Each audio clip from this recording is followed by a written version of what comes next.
Today we're looking at the absolute biggest controversy in the truck world right now. Welcome back everyone, this is Armen Hari, I'm from torquenews.com.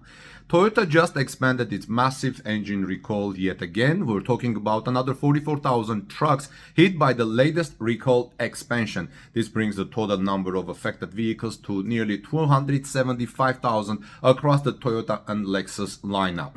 Now, the official corporate headline says this is just a minor assembly line issue. They blame it on microscopic metal shavings left inside the engine block during manufacturing. But we need to look at the cold, hard automotive reality. Over at TalkNews.com, our journalist Denis Flierl did a deep forensic look at the engineering data, and the real truth is much bigger than few stray metal flakes.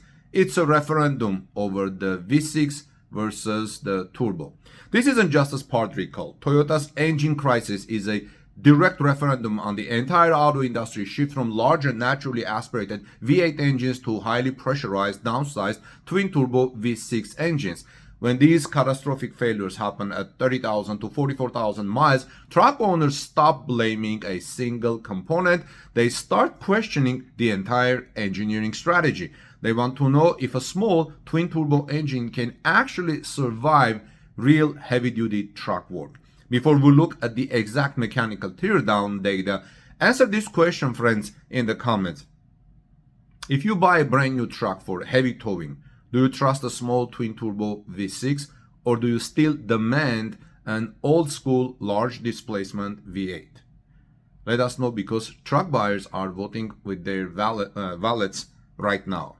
So first, let's look at the actual physics of why these V35A 3.4 liter twin turbo V6 engines are seizing up on the highway.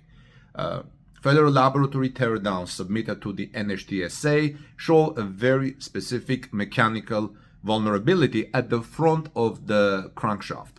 This engine uses highly complex front accessory drive.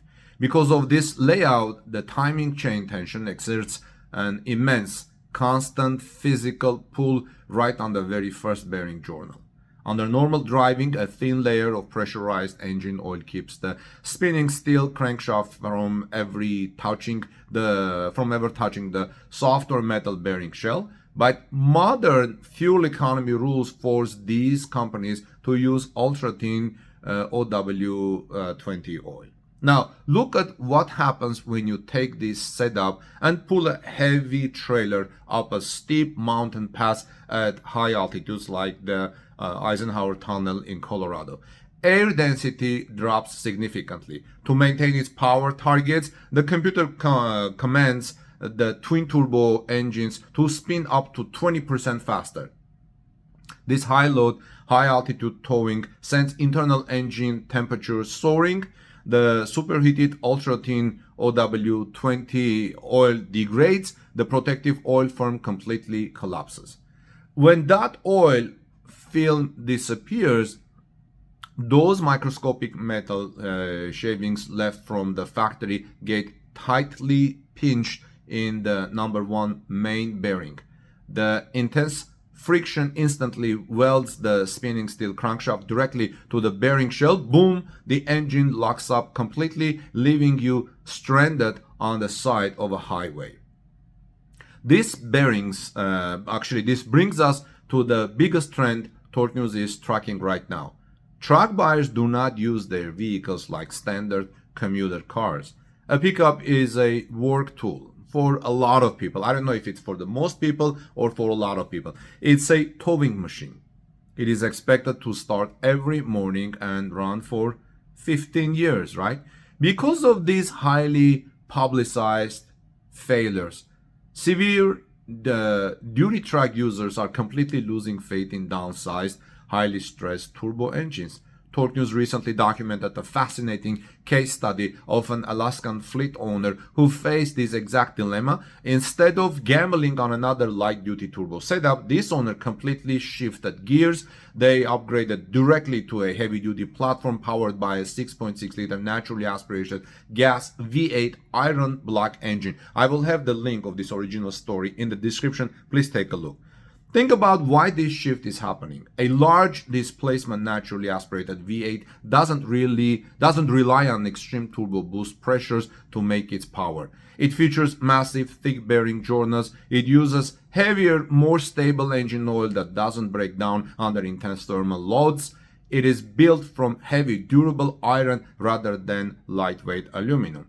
When you are towing heavy loads through brutal terrain, you want mechanical safety margins. Downsizing an engine and adding twin turbochargers forced the motor to operate tight, right at its absolute physical limits during severe work. For many traditional truck buyers, that compromise simply isn't worth the risk anymore. If you own one of these trucks, the current situation is incredibly frustrating. Toyota's official remedy for this latest recall expansion is still under development. Because the factories are under massive strain trying to build replacement parts, local dealerships cannot perform preventive engine replacements. Unless your truck actively displays an audible engine knock, a rough idle, or a critical diagnostic trouble code, you have to wait for official phased notifications to roll out. But truck owners, are not sitting back passively. Smart drivers are performing manual oil filter audits. They are cutting open their spent oil filters during routine maintenance, and guess what they are finding? Filters absolutely full of highly reflective metal flakes, often called engine glitter. Finding metal glitter means your core structure elements are actively degrading from within long before a dashboard warning light ever turns on. The only silver lining right now is a major change in Toyota's repair logistics. Early on, dealership technicians were forced to do incredibly complex short block internal rebuilds in their local service buys. It was a 30-hour labor nightmare prone to human error. Now Toyota has shifted almost exclusively to fully dressed, complete long block crate engine swaps. Using optimized regional parts, hubs, and standardized cab-off workflows, technicians can now swap out a failed engine in 13 to 21 labor hours. If your engine fails, you can often go to complete new crater motor installed in just 7 days instead of waiting a month like buyers did last year. So what is the verdict here? Let's sum up the real lesson here. For decades, Toyota built an absolute fortress of reputation for unmatched mechanical durability. That legendary status was built on the backs of older generations powered by simply bulletproof 5.7 liter naturally aspirated V8 engines, right? The auto industry pushed hard into small, high pressure turbo engines to satisfy strict government fuel economy regulations, which are important too, I understand that. But physics is a stubborn thing. You cannot take a small engine, force it to do the work of a big engine under massive boost pressures, and expect the same effortless longevity. This Toyota Tundra crisis proves that engineering a downsized, highly pressurized powertrain for heavy utility work is an incredibly steep hurdle. It is forcing a massive reality check across the entire automotive landscape.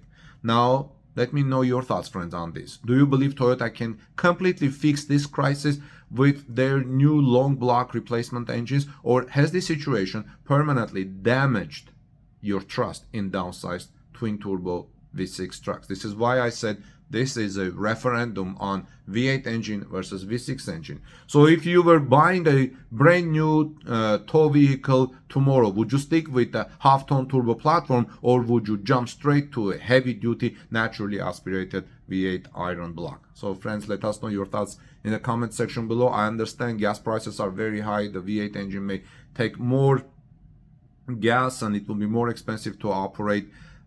But this is the situation we are faced with. And please visit us also, torquenews.com, for daily automotive stories and analysis and investigations and findings that Torque News reporters are doing. This is Armen Harayan from TorqueNews.com. God bless you, and I'll see you soon in our next report.